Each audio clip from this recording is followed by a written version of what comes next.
Hello everyone, welcome to daily fact. आज हम discuss करेंगे 1 अप्रैल 2025 के कुछ इंपॉर्टेंट करंट अफेयर जो कि न्यूज़पेपर्स में मेंशन्ड है। टारगेट या अप्रोच की अगर हम बात करें तो हम प्रीलिम्स प्लस मेंस दोनों के लिए करंट अफेयर एक साथ डिस्कस कर रहे हैं, यानी कि हम इंटीग्रेटेड अप्रोच को लेकर चल रहे हैं जिसमें हमारा फोकस क्विक रिवीजन की तरफ है। सोर्सेज की अगर हम बात करें तो न्यूज़पेपर्स में द हिंदू और इंडियन एक्सप्रेस, और गवर्नमेंट साइट्स में अगर हम बात करें तो PIB plus all India radio को हम फॉलो कर रहे हैं। प्लस साथ में हमारा फोकस प्रीवियस ईयर क्वेश्चंस पर भी है। जिस तरह से एग्जाम में क्वेश्चंस पूछे गए करंट अफेयर से रिलेटेड, उसी तरह से जो है हम करंट अफेयर को डिस्कस कर रहे हैं। अगर आप हमारे साथ नए जुड़े हो तो आप हमारे इनिशिएटिव को सब्सक्राइब कर सकते हैं और साथ में शेयर कर सकते हैं। प्लस चेक कर सकते हैं हमारे initiatives on YouTube as well as on Telegram, जो कि बिल्कुल फ्रीली अवेलेबल है। करंट अफेयर की अगर हम बात करें तो लास्ट 1 ईयर का करंट जो आपको यूट्यूब पर मिल जाएगा, प्लस पीडीएफ फाइल्स आप टेलीग्राम पर चेक कर सकते हैं, और टेलीग्राम पर आप डेली एमसीक्यूज जो हम करते हैं उनको भी अटेम्प्ट कर सकते हैं। टेलीग्राम का लिंक जो है वो डिस्क्रिप्शन में मिल जाएगा, आप चेक कर सकते हैं और हमारे साथ जुड़ सकते हैं। तो चलिए डिस्कस करते हैं इंपॉर्टेंट करंट अफेयर। सबसे पहले हम बात करेंगे फार्मर प्रोटेस्ट के बारे में। फार्मर प्रोटेस्ट जो है वो भी रिसेंटली अगर हम बात करें तो जो पंजाब सरकार है उसके अगेंस्ट जो है वो यहाँ पर जो फार्मर्स प्रोटेस्ट कर रहे हैं, और वो डिमांड कर रहे हैं कि जो भी उनके जो कंसर्न है, जो भी वो चैलेंजेस फेस कर रहे हैं, सरकार उनको एड्रेस करे और जो उनके प्रोड्यूस है उनको एक अच्छा प्राइस दे। और अच्छा, ताकि इससे क्या होगा कि फार्मर वेलफेयर प्रमोट होगा, और जो फार्मर वेलफेयर प्रमोट होगा सोसाइटी में प्रोस्पेरिटी बनेगी। तो ये टारगेट जो है वो फार्मर प्रोटेस्ट ने रखा है कि उनके साथ जितने भी जो अभी चैलेंजेस वो फेस कर रहे हैं उन सभी को सरकार को एड्रेस करना पड़ेगा। और ये इंपॉर्टेंट रहता है। और डेमोक्रेसी में प्रोटेस्ट होना कोई नई बात नहीं है। डेमोक्रेसी में अगर प्रोटेस्ट होते हैं तो उससे जो डेमोक्रेसी की जो कोर वैल्यूज़ है वो अलाइव रहती है। लेकिन यहाँ पर एक कंडीशन रहती है कि जो प्रोटेस्ट है, स्पेशली डेमोक्रेसी में अगर हम बात करें तो वो नॉन वायलेंस पर बेस्ड होना चाहिए। गांधीयन टेक्नोलॉजी, सॉरी, गांधीयन जो टीचिंग्स है उनके ऊपर बेस्ड होने चाहिए, और प्रॉपर यहाँ पर जो है वो एक नॉन वायलेंस जो पीसफुल वे में जो है वो प्रोटेस्ट होने चाहिए। प्लस साथ में एक क्वेश्चन है आपके लिए जिसका आंसर आपको कमेंट बॉक्स में करना है कि राइट टू प्रोटेस्ट, क्या right to protest fundamental right है या नहीं। यूपीएससी में इस तरह से स्टेटमेंट बन जाती है, तो दैट्स वाई हमें ये भी साथ में समझना है कि right to protest fundamental right है या नहीं। नेक्स्ट उसके बाद जो टॉपिक है ये लिंक करता है आईएमडी के रिसेंट अनाउंसमेंट के बारे में। आईएमडी ने रिसेंटली ये कहा है कि पॉसिबिलिटी ये रहती है कि इस साल जो है वो समर वार्मर रहेगा, काफ़ी गर्म समर जो है वो रहने वाला है। बट लेकिन कमिंग जो इल नीनो है, पॉसिबिलिटी ये भी है कि इस साल इल नीनो होगा और मानसून जो है वो सीज़न अच्छा देखने को मिलेगा। तो ये एक्सपेक्टेड कंडीशन है। इल नीनो के बारे में हम बात करेंगे। सबसे पहले तो हम ये समझते हैं कि इल नीनो होता क्या है और उसका क्या इम्पैक्ट पड़ता है। एक ये टॉपिक यहाँ से इंपॉर्टेंट है। प्लस इल नीनो किस तरह से एग्जाम में क्वेश्चन बन रखा है, प्रीलिम्स और मेंस दोनों से। प्लस जो ये टॉपिक है अगर हम बात करें like related to the weather update, या फिर आईएमडी के रिसेंट जो अपडेट है उसके अकॉर्डिंग, या साउथ वेस्ट मानसून, या फिर अगर हम बात करें इंडिया का जो है क्लाइमेटिक कंडीशन, तो हमें याद रखना है कि ये GS1 से लिंक करता है। ज्योग्राफी का ये टॉपिक है और क्वेश्चन ऑलरेडी एग्जाम में पूछा भी गया है कि discuss the impact of El Nino and La Nina on the global weather pattern and how they affect the economy of the countries in the tropics। तो ये बहुत ज़्यादा इंपॉर्टेंट रहता है, दैट मीन्स टॉपिक। और इल नीनो अगर हम news पर चलते हैं यहाँ पर, तो यहाँ पर कहा गया है कि इल नीनो जो है वो वार्मिंग फेज है of the central equatorial ocean, ठीक है, जिसकी वजह से क्या होता है कि जो मानसून है वो कम हो जाती है। क्या होता है, मानसून जो है वो कम होती है अगर इल नीनो हो रहा है। और अगर इस साल मानसून मतलब इल नीनो होगा तो दैट मीन्स मानसून में बारिश कम होगी और समर जो है वो और वार्मर जो है वो देखा जा सकता है। तो ऐसा जो है वो एक्सपेक्टेड जो है वो इस न्यूज़ से हमें देखने को मिल रहा है। देन उसके बाद इल नीनो की बात करें या ला नीना की बात करें, तो इल नीनो और ला नीना क्या होता है, कॉम्प्लेक्स वेदर पैटर्न्स है जो कि रिजल्ट होते हैं from the variation in the ocean temperature in the equatorial Pacific region. तो इक्वेटोरियल पैसिफिक रीजन में जो वेरिएशंस आती है ना ओशन टेम्परेचर में, उसकी वजह से दो कॉम्प्लेक्स वेदर पैटर्न जो फॉर्म्ड होते हैं, that is El Nino and La Nina, ठीक है। और जो ये फेज है ना, both El Nino La Nina, ये दोनों opposite phases of what we known as El Nino southern oscillation cycle. तो इसके अपोजिट में तो है वो दो बनती है। इल नीनो की अगर हम बात करें तो उसको सबसे पहले रिकॉग्नाइज किया था पेरुवियन फिशरमैन ने। उन्होंने इसको रिकॉग्नाइज किया था और उन्होंने कहा था कि कुछ अनयूजुअल चेंजेस जो है वो कोस्ट ऑफ द पेरू जो है वो देखे जा रहे हैं, और वार्म वाटर जो है वो देखा जा रहा है। तो इल नीनो क्या होता है अगर हम बात करें तो उसका मीनिंग जो है वो लिटिल बॉय रहता है स्पेनिश में। इल नीनो का मतलब क्या रहता है, लिटिल बॉय, स्पेनिश में इसका मतलब रहता है। इल नीनो सिंपल अगर हम बात करें तो वार्मिंग फेज होती है कोस्टल सरफेस वाटर की। वार्मिंग फेज होती है कोस्टल सरफेस वाटर की इल नीनो। याद रखना जो आपकी विंड मूवमेंट है वो high pressure to low pressure होती है, और हाई प्रेशर जनरली अगर हम बात करें जहाँ पर टेम्परेचर ज़्यादा होगा वहाँ पर लो प्रेशर होगा। तो अगर वार्मिंग फेज़ है तो मतलब टेम्परेचर ज़्यादा होगा, तो यहाँ पर जो है वो फिर अगर लो प्रेशर बनेगा और फिर जो हाई प्रेशर होगा वहाँ से विंड्स जो है वो ओशन की तरफ चली जाएगी। तो ये फिनॉर्मन की वजह से जो है वो फिर अगर हम बात करें मानसून कम होगी। ला नीना की अगर हम बात करें तो इसका मतलब हो गया लिटिल गर्ल इन स्पेनिश, ठीक है। और ला नीना का मतलब होता है कोल्डर फेज जो आपका, और नॉर्मली यहाँ पर देखें कि La Nina represent the period below average sea surface temperature, ठीक है। यहाँ पर जो सी सरफेस टेम्परेचर एवरेज रहता है ठंड, यानी कि कोल्डर फेज जो है वो ला नीना को कहा जाता है। और ला नीना इवेंट में अगर हम बात करें तो वाटर टेम्परेचर जो है वो आपका ईस्टर्न पैसिफिक रीजन में जो है वो मतलब एक तरह से कूलर होता है, कोल्डर होता है देन नॉर्मल, ठीक है। जिसकी वजह से हाई स्ट्रॉन्ग प्रेशर बनता है over the equatorial Pacific region. जो इक्वेटोरियल पैसिफिक रीजन है वहाँ पर हाई प्रेशर बनेगा, और जब वो हाई प्रेशर बनेगा तो उससे फिर वो विंड मूवमेंट जो है वो लो प्रेशर की तरफ होगी। और ला नीना जब होता है तो उस टाइम पे मानसून जो है वो भारत में ज़्यादा देखने को मिलती है, मानसून ज़्यादा होती है। और याद रखना जब एल नीनो होगा तो भारत में मानसून कम जो है वो देखने को मिलती है, क्योंकि विंड जो है वो शिफ्ट कर जाते हैं इक्वेटोरियल रीजन की तरफ। तो फिर ये जो इधर अगर हम साउथ अमेरिका की इस तरह से बात करते हैं ना यहाँ पर, तो इस ये वाला जो रीजन है यहाँ पर इंटेंस ऑफ द जो है वो रेनफॉल देखने को मिलती है। उसके बाद नेक्स्ट है significant increase in monsoon rainfall in western Ghat over the past 800 year. ये स्टडी के अकॉर्डिंग ये कहा जा रहा है कि पिछले 800 साल में जो मॉनसून है वेस्टर्न घाट में वो इंक्रीज हुई है। तो हमारे लिए क्या इंपॉर्टेंट हो जाता है वेस्टर्न घाट। और ये रिसर्च जो है वो सेंट्रल यूनिवर्सिटी ऑफ केरला ने करी है, ठीक है। तो उनका उनका एक रिसर्च पेपर है जो रिसेंटली पब्लिश हुआ। तो हमारे लिए जो इंपॉर्टेंट हो जाता है that is western Ghat. Western Ghat की अगर हम बात करें तो गुजरात से लेकर तमिलनाडु तक एक्सटेंड है, महाराष्ट्र, कर्नाटका, गोवा, ठीक है, और केरला और तमिलनाडु।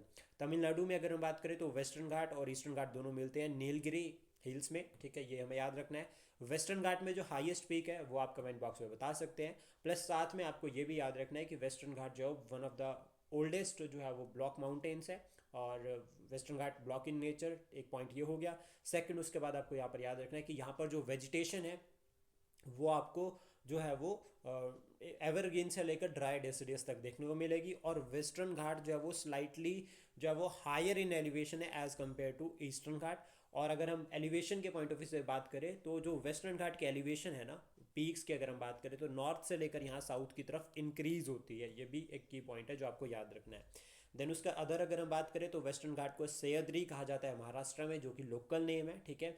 और इंपॉर्टेंट पॉइंट ये भी आता है कि जो ये वाला जो रीजन है ना इसको कहते हैं कोंकण, और जो ये जो साउदर्न जो केरला वाला रीजन है इसको कहते हैं मालाबार। और जो ये इधर वाला रीजन हो गया आंध्र प्रदेश वाला इसको कहते हैं कोरमंडल रीजन। तो ये कोर 3 रीजन आपको याद रखने हैं।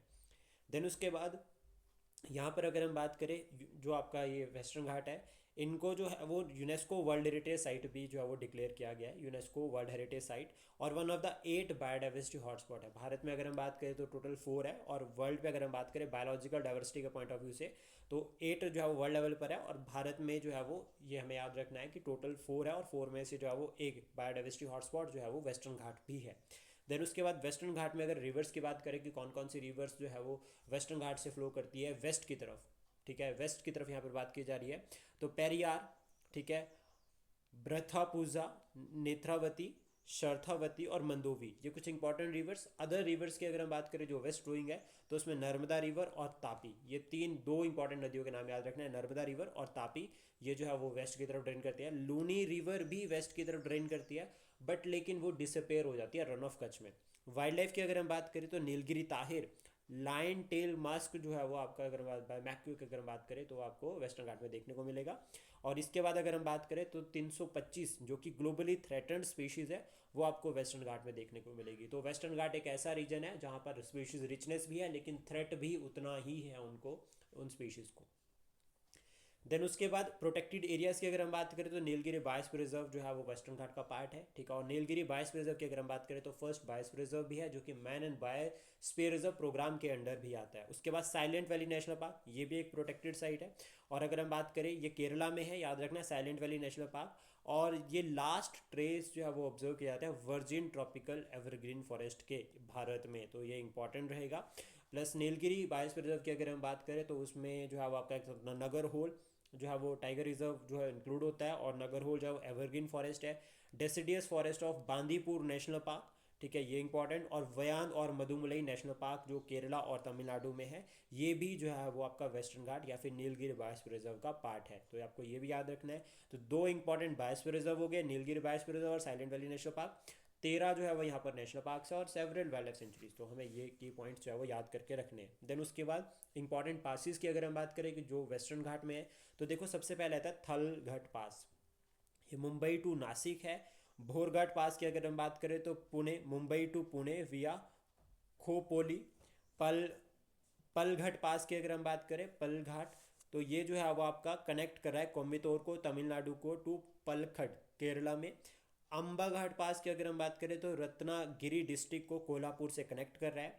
नैने घाट पास की अगर हम बात करें, कनेक्ट कर रहा है पुणे डिस्ट्रिक्ट विद जुनार सिटी, ठीक है। अंबोली घाट पास की अगर हम बात करें तो Sawantwadi to of Maharashtra to Belgaum of Karnataka, और बेलगांव वाला जो इशू है ना, ये वहाँ पर जो है वो ये पास है, तो ये भी हमें याद रखना है। कई बार पासिस को लेकर भी जो है वो एग्जाम में क्वेश्चन बन जाता है, तो हिमालयन पासिस को तो हम लर्न करते ही हैं, तो वेस्टर्न घाट में जो पासिस है वो भी हमें पढ़ने पड़ेंगे। प्लस पास की अगर हम बात करें तो पास क्या होता है, देखो इतनी बड़ी बड़ी माउंटेन रेंजेस होती है, अब पॉसिबिलिटी रहती है हिमालयाज में तो इतनी बड़ी माउंटेन रेंज को क्रॉस नहीं कर सकते, तो दो माउंटेन रेंजेस के बीच में जो नैरो पैसेज होता है ना, जहाँ से एक रीजन से दूसरे रीजन को कनेक्ट किया जा सकता है, तो इसको जो है वो पास कहते हैं, तो ये हमारे को याद रखना है। देन उसके बाद आईएफएस ऑफिसर है जिनको अपॉइंट किया गया as an private secretary to the prime minister, और इनका नाम है निधि तिवारी। निधि तिवारी को अपॉइंट किया गया है private secretary to the prime minister Narendra Modi, ठीक है।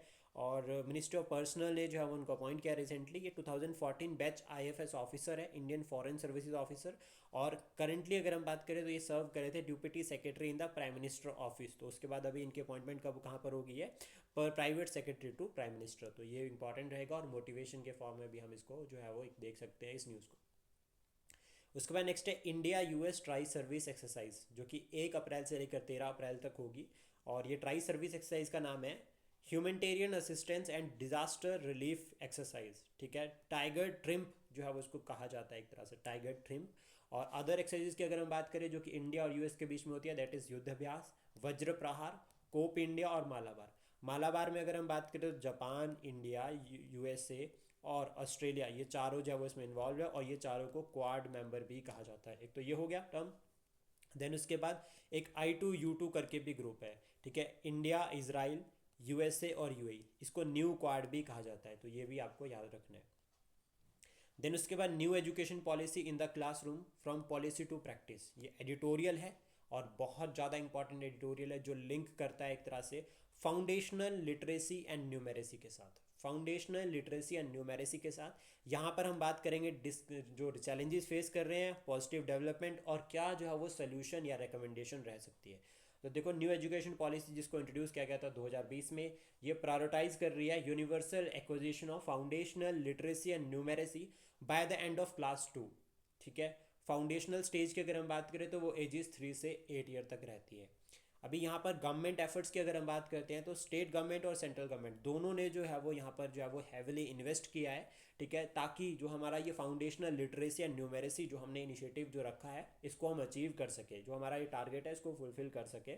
और एसर की रिपोर्ट यहाँ पर जो है वो हमें कुछ डाटा भी प्रोवाइड कर रही है, ये कि annual status of education report Acer 2024 ये कहते हैं कि 80% of the served in rural schools received government directives to implement foundational literacy and numeracy, पहला point, and 75% had teachers receive this training, कि जो फाउंडेशनल और लिटरेसी एंड न्यूमेरेसी जो training है ये भी मिल चुकी है। तो हम इसको जो है सरकार का जो इनिशिएटिव, सरकार के जो इफेक्टिव जो पॉलिसी फ्रेमवर्क या सरकार जिस तरह से इसको फॉलो कर रही है स्कीम को, वो हम उसमें ऐड कर सकते हैं कि सरकार कितना इफेक्टिवली इसके ऊपर काम कर रही है।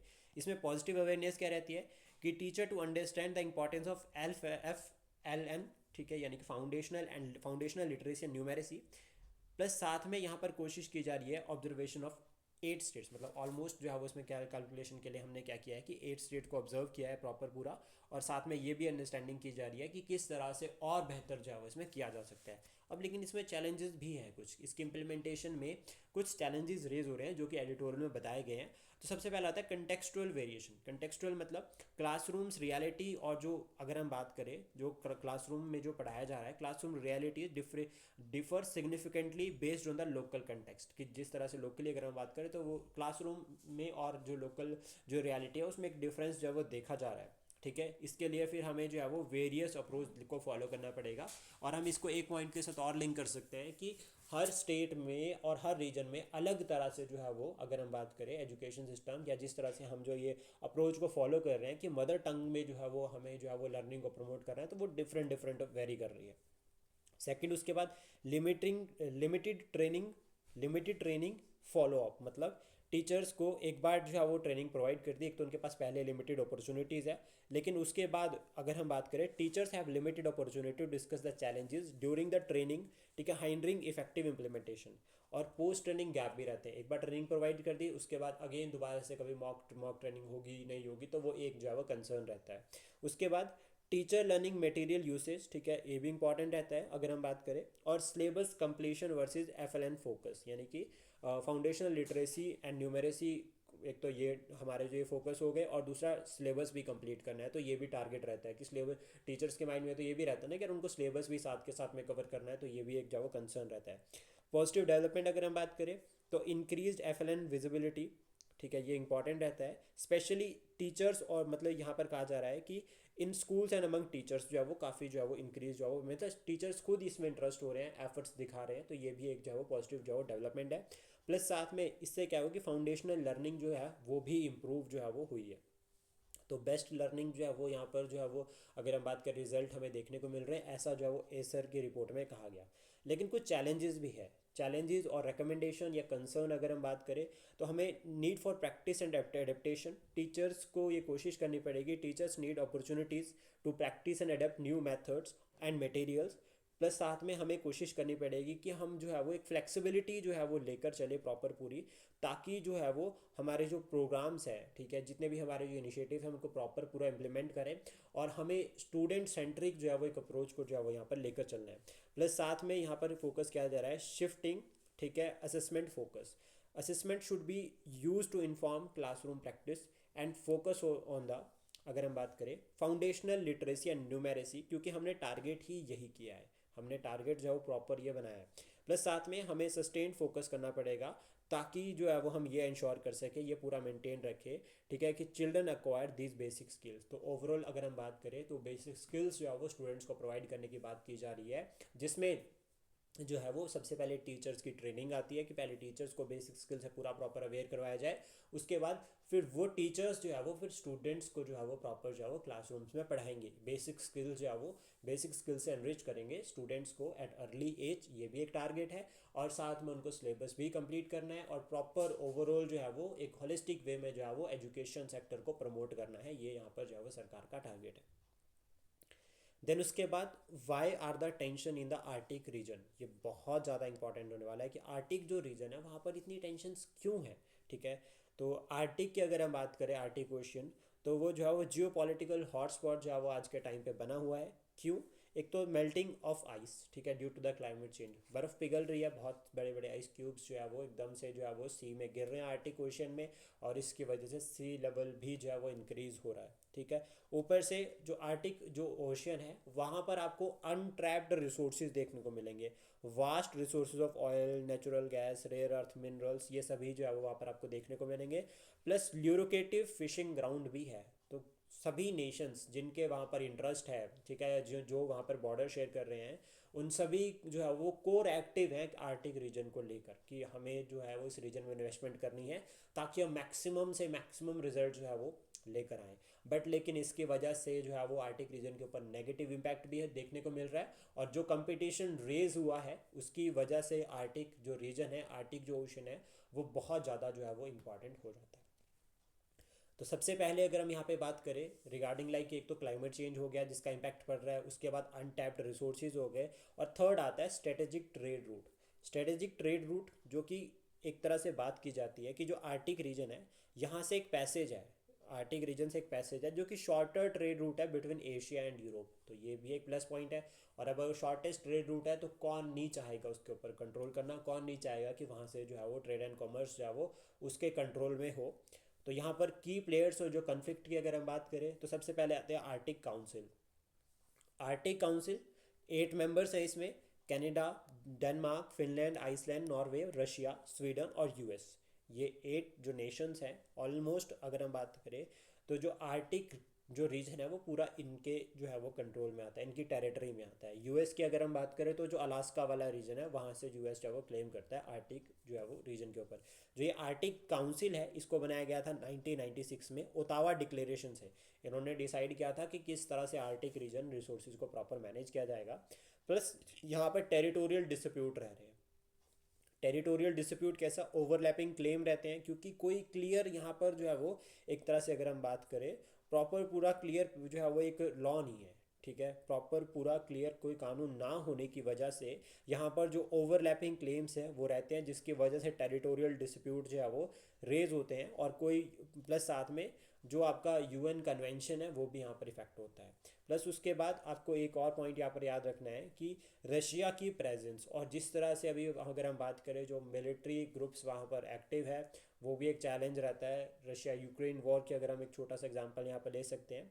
और यूएस का इंटरेस्ट इन ग्रीनलैंड, अभी जो डोनाल्ड ट्रंप है जो यूएस के प्रेसिडेंट, उन्होंने ये कहा कि वो कोशिश कर रहे हैं कि वो ग्रीनलैंड से मतलब डेनमार्क से ग्रीनलैंड को खरीद लेंगे, परचेज करने की बात जो है वो की जा रही है। क्यों? क्योंकि स्ट्रेटेजिक इंपॉर्टेंस, अगर ग्रीनलैंड को खरीद लेते हैं तो आर्टिक रीजन में यूएस की प्रेजेंस और ज़्यादा इंक्रीज हो जाती है। प्लस उसके बाद नॉर्थ वेस्ट पैसेज डिस्प्यूट जो कि यूएस और कनाडा के बीच में है। और क्यों है? क्योंकि इस टाइम पे ये कहा जा रहा है कि यूएस और Canada disagree on whether it's international straight और इंटरनल कैनेडियन वाटर।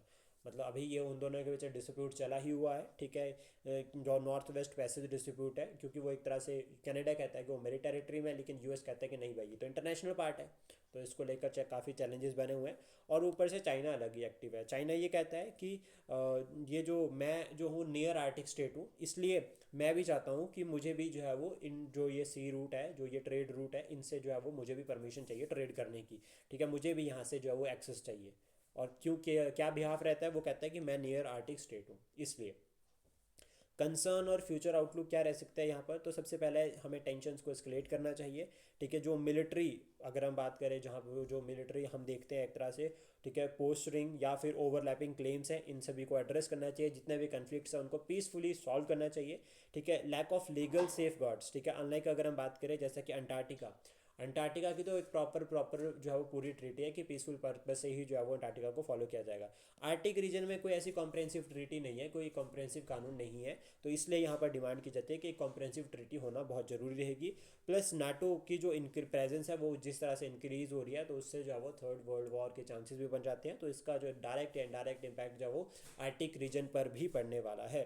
तो इसलिए जिस तरह से अगर हम बात करें, following Russia's invasion of Ukraine, NATO is blustering its military presence in the region. तो नाटो अभी क्या कर रहा है, मिलिट्री प्रेजेंस। इसका कॉमन एग्जांपल रहता है कि नाटो की मेंबरशिप को एक्सपैंड कर दिया, ठीक है। 2 न्यू मेंबर्स जो अपॉइंट हुए हैं नाटो में, उनके नाम आप कमेंट बॉक्स में बता सकते हैं। तो इसलिए यहाँ पर जो है वो एक स्ट्रेटेजिक अगर हम बात करें, स्ट्रेटेजिक सोल्यूशन की अगर हम बात करें, तो जो इम्बैलेंस जो रेज हुआ है, ठीक है, जो ये ग्रुपिंग बन रही है यूरोप में और आर्टिक रीजन में, इसको एड्रेस करने के लिए हमें जो है वो एक कॉम्प्रहेंसिव जो है वो ट्रीटी चाहिए, कॉम्प्रहेंसिव कानून चाहिए, कॉम्प्रहेंसिव जो है वो लॉ चाहिए, ताकि हम क्या करें, प्रॉपर एक बैलेंस्ड वे में जो है वो आर्टिक रीजन में जितने भी जो रिसोर्सेज है उनको सस्टेनेबल वे में यूटिलाइज करें। और मिनिमम से मिनिमम जो है वो इम्पैक्ट हम जो है वो वहाँ के जो जो नेचुरल कंडीशंस है, जो क्लाइमेट है, उसके ऊपर जो है वो करें, यानी कि डेवलपमेंट करें, लेकिन डिस्ट्रक्शन नहीं होनी चाहिए नेचर की और अर्थ की। ये इंपॉर्टेंट जो है वो यहाँ पर जो है एक मैसेज मिलता है हमें एट द एंड। देन उसके बाद नेक्स्ट है, why efficient air conditioner must be a national priority in India. ये भी बहुत इंपॉर्टेंट रहेगा, एडिटोरियल है द हिंदू का। और इम्पॉर्टेंट इसलिए है क्योंकि जिस तरह से हमारी एनर्जी डिमांड इंक्रीज़ हो रही है और जिस तरह से हम एनर्जी के ऊपर खर्चा कर रहे हैं, तो उसके बाद फिर एयर कंडीशनर की अगर हम बात करें, जो जितने भी रहते हैं, वो हमारी नेशनल प्रायोरिटी होना जो है वो काफ़ी इंपॉर्टेंट रहेगा। और इसमें अगर हम बात करें, इंडिया की जो पावर ग्रिड है, ठीक है, is under certain is under strain due to increasing air conditioners, ठीक है। स्पेशली अगर हम बात करें during peak evening hours, currently अगर हम बात करते हैं तो एसी एफिशिएंसी स्टैंडर्ड जो है वो इंडिया में आउटडेटेड है, leading to the sale of less efficient models compare to the countries like China and Japan. तो ये एक चैलेंज है। देन उसके बाद प्रपोज्ड जो है वो यहाँ पर सोल्यूशंस क्या रहते हैं, तो देखो सबसे पहले हमें क्या करना है कि India need to urgently improve the energy efficiency of air conditioners by raising minimum energy performance standard. हमें क्या करना है कि अपनी जो energy efficiency of air conditioners को इम्प्रूव करना पड़ेगा by raising minimum energy performance standard. पहला पॉइंट ये हो गया। उसके बाद सेकंड, हमें एक रोड मैप जो है वो बनाकर रखना पड़ेगा। Road map is propose to progressively raise, ठीक है, minimum energy performance standards over the next decade, ठीक है, और इसमें हमें अलाइन करना पड़ेगा with the global best in class performance. साथ में बेनिफिट्स अगर हम बात करें कि अगर हम benefit of implementing the solution, अगर हम इस सोल्यूशन को जो है वो इम्प्लीमेंट करते हैं तो क्या बेनिफिट रह सकते हैं, तो इससे क्या होगा कि रिड्यूस होगी पीक इलेक्ट्रिसिटी डिमांड, ठीक है, जो कि अगर हम बात करें ऑलमोस्ट 10 गीगावाट 2028 तक है, 23 गीगावाट 2030 तक होगी और 60 गीगावाट 2035 होगी। कॉस्ट सेविंग होगी, ठीक है, पावर जनरेशन के पॉइंट ऑफ व्यू से अगर हम बात करें, फिर कंज्यूमर सेविंग भी यहाँ पर इंक्रीज होगी, प्लस साथ में हम स्ट्रेंथन करेंगे पावर सिस्टम रिलायबिलिटी को, और इंडस्ट्रियल कम्पिटिटिवनेस भी जो है वो इंक्रीज़ होगा। तो इससे क्या होगा कि जब ऑलमोस्ट अगर हम बात करते हैं कि इन्वेस्टमेंट हम करेंगे तो जॉब्स क्रिएट होगी, एम्प्लॉयमेंट क्रिएट होगी, और एम्प्लॉयमेंट क्रिएट होगी तो सोसाइटी में जो है वो प्रॉस्पेरिटी बनेगी। तो ओवरऑल अगर हम बात करें तो डेवलपमेंट होगी, इकोनॉमिक ग्रोथ एंड डेवलपमेंट दोनों एक साथ चलेंगे। तो ये जो है वो इंपॉर्टेंट रहेगा। एयर कंडीशनर्स के रिगार्डिंग एडिटोरियल है, आप इसको एक बार चेक कर सकते हैं और पढ़ सकते हैं। देन उसके बाद हम बात करेंगे अफ़गानिस्तान के बारे में। और रिसेंटली अगर हम बात करें तो अफ़गानिस्तान जो है वो लिम्बो यानी कि वो और थोड़ा सा असमंजस में फंस गया है, क्योंकि पाकिस्तान ने कहा है कि वो प्लान कर रहे हैं एक्सपेल करने के लिए 3 million refugees from the country. Pakistan जो सरकार है उन्होंने ये कहा कि 3 मिलियन इलीगल जो है वो अफ़गानीज़ जो है वो अभी पाकिस्तान में है। तो इससे जो है वो की पॉइंट्स अगर हम बात करें तो सबसे पहले तो उन्होंने ये कहा था कि जो ये लोग जो जो 3 लाख जो ये 3 मिलियन जो ये अफ़गान जो रेफ्यूज़ीज़ हैं इनको वापस जो है वो भेजना है, क्योंकि इलीगली जो है वो ये पाकिस्तान में एंट्री हुए। तो उन्होंने ये कहा, और ऑलमोस्ट ये इंपॉर्टेंट रहेगा। तो यहाँ पर फिर इंटरनेशनल अगर हम बात करें यूनाइटेड नेशंस और जो ह्यूमन राइट्स है वो बहुत बहुत ज़्यादा जो है वो एक्टिव हो जाते हैं। तो सबसे पहले तो यहाँ पर एक पॉइंट आता है कि अफ़गानिस्तान में जब से तालिबान जो है वो वापस आया, ठीक है, तब से हम देख रहे हैं कि माइग्रेशन जो है वो ईरान की तरफ और पाकिस्तान की तरफ वो बहुत ज़्यादा इंक्रीज़ हो गई है, जिसकी वजह से रेफ्यूजी क्राइसिस जो है वो बन रहे हैं। प्लस अभी अगर पाकिस्तान का रिसेंट अगर हम बात करें तो उन्होंने ये कहा कि अगर 3 मिलियन, ठीक है, अफ़गानीज पाकिस्तान में है तो उससे जो है वो उनका कल्चर, ठीक है, जो एम्प्लॉयमेंट है, इन सभी के ऊपर नेगेटिव इम्पैक्ट देखने को मिलता है। लेकिन कुछ एक चैलेंजेस और भी है यहाँ पर, ठीक है, कि ठीक है उन्होंने तो कह दिया कि 3 मिलियन रेफ्यूजीज़ जो है वो पाकिस्तान में रहने वापस भेजना है, लेकिन इससे ह्यूमैनिटेरियन क्राइसिस भी रेज होते हैं। अगर हम बात करें स्ट्रेन रिसोर्सेज, अब वो अफगानिस्तान से छोड़कर आए तो होंगे ना, कुछ तो सोच कर आए होंगे, ठीक है, क्यों आए और अब पाकिस्तान में ही क्यों और कब आए ये भी क्लियर नहीं है। ऑलमोस्ट आधे से ज़्यादा लोग यहाँ पर ऐसे हैं जो जिनका बर्थ ही जो है वो पाकिस्तान का है, उनका कोई लेना देना ही नहीं है अफगानिस्तान से। अब उनका कोई लेना देना ही नहीं है अफगानिस्तान से, वो वहाँ जाकर रहेंगे ही कहाँ। तो ये भी जो है वो एक सबसे बड़ा चैलेंज जो है वो रेज होता है। तो यहाँ पर जो इंटरनेशनल कम्युनिटीज़ है, जो इंस्टीट्यूशंस हैं, उनको इसका सोल्यूशन ढूंढना पड़ेगा। और रिफ्यूजी क्राइसिस से सिर्फ पाकिस्तान ही परेशान नहीं है, पूरा वर्ल्ड जो है वो इससे परेशान है। तो इसके लिए हमें जो है एक आइडियल सोल्यूशन ढूंढने पड़ेंगे। और इनसे वो लोग भी परेशान हैं जो इसमें ट्रैप्ड हो गए, जैसे कि 3 मिलियन जो ये रेफ्यूजीज़ है। अब इसमें हो सकता है कि बहुत सारे छोटे छोटे बच्चे होंगे, 5-6 साल के बच्चे, उनको क्या पता होगा हम कौन सी कंट्री में कौन सी नहीं है, ठीक है, उनके लिए तो यहाँ से जो ह्यूमन राइट्स है वो जो वायलेट हो रहे हैं, हमें उनको एड्रेस करने के लिए जो है प्रॉपर सोल्यूशन जो है वो ढूंढना पड़ेगा। ये बहुत ज़्यादा इंपॉर्टेंट रहेगा। और ये रिफ्यूज़ीज़ अगर हैं तो इनका जो सबसे इंपॉर्टेंट और सबसे एक इंपॉर्टेंट एस्पेक्ट होता है दैट इज़ डॉक्यूमेंटेशन। तो डॉक्यूमेंटेशन की जो प्रोसेस है ना वो पूरी ट्रांसपेरेंट होनी चाहिए, ताकि हम जो है प्रॉपर आइडेंटिफाई करें कि कौन जो है वो किस देश का जो है वो सिटीज़न है या नहीं है। तो ये जो है वो एक ध्यान देना पड़ेगा। उसके बाद नेक्स्ट है Parvati second hydro electric project. ये अभी रिसेंटली न्यूज़ में है। ये हिमाचल प्रदेश की कुल्लू डिस्ट्रिक्ट में सैंज वाले रीजन में है। ये रन ऑफ रिवर प्रोजेक्ट है, रन ऑफ रिवर प्रोजेक्ट, जिसकी टोटल कैपेसिटी अगर हम बात करें तो वो है 800 मेगावाट। पार्वती जो रिवर है वो किस नदी के ट्रिब्यूटरी है ये आप कमेंट बॉक्स में बता सकते हैं। ये बहुत ज़्यादा जो इंपॉर्टेंट रहेगा। प्लस साथ में हमें याद रखना है कि कंक्रीट ग्रेविटी डैम जो है वो बना है। देर आफ्टर जो है वो पार्वती हाइड्रो इलेक्ट्रिक प्रोजेक्ट जो है वो काम कर रहा है। देन उसके बाद नेक्स्ट है INIOCHOS। ये बाइनियल मल्टीनेशनल एयर एक्सरसाइज है। जो कौन होस्ट कर रहा है इस बार? ग्रीस। ग्रीस जो है वो इसको होस्ट कर रहा है, और कहाँ पर होगी? ठीक है, अंद्रा विदा एयरबेस, ग्रीस में जो है वो ये एक्सरसाइज होगी। और भारत की तरफ से अगर हम बात करें तो सुकोई MKI, ठीक है, फाइटर्स, प्लस यहाँ पर IL-78 और C-17 एयरक्राफ्ट जो है वो यहाँ पर इन्होंने जो है वो पार्टिसिपेट करेंगे यहाँ पे। प्लस साथ में अदर कंट्रीज़ की अगर हम बात करें यहाँ पे, तो France, Israel, Italy, Poland, Qatar, Spain, UAE और US, ये इंपॉर्टेंट नेशंस हैं जो इस एक्सरसाइज में पार्टिसिपेट करेंगे। तो याद रखना, INIOCHOS जो है वो क्या है? बाइनियल मल्टीनेशनल एयर एक्सरसाइज है, जो इस बार कहाँ पर हो रही है? 2025 का जो एडिशन है दैट इज़ इन ग्रीस। ये पूछा जा सकता है। और यहाँ पे जो टारगेट है ना, प्लानिंग करना और एग्जीक्यूशन कंबाइन एयर ऑपरेशंस, ताकि हम जो चैलेंजेस फेस कर रहे हैं, टेररिज्म हो गया या अदर कोई चैलेंज हो गया, उन सभी को एड्रेस कर सके। देन उसके बाद नेक्स्ट है खरीमपुजा वाइल्ड लाइफ सेंचुरी, जो कि केरला में है। और केरला में कहाँ पर है ये? Malappuram district of Kerala. और ये जो है वो western slope of Nilgiri hills में लोकेटेड है। तो western slope of Nilgiri hills is a part, और नीलगिरी हिल्स ऐसा रीजन है जहाँ पर आपको ईस्टर्न घाट और वेस्टर्न घाट दोनों देखने को मिलेंगे। तो इस तरह से अगर हम बात करें, ये आपके वेस्टर्न घाट हो गए।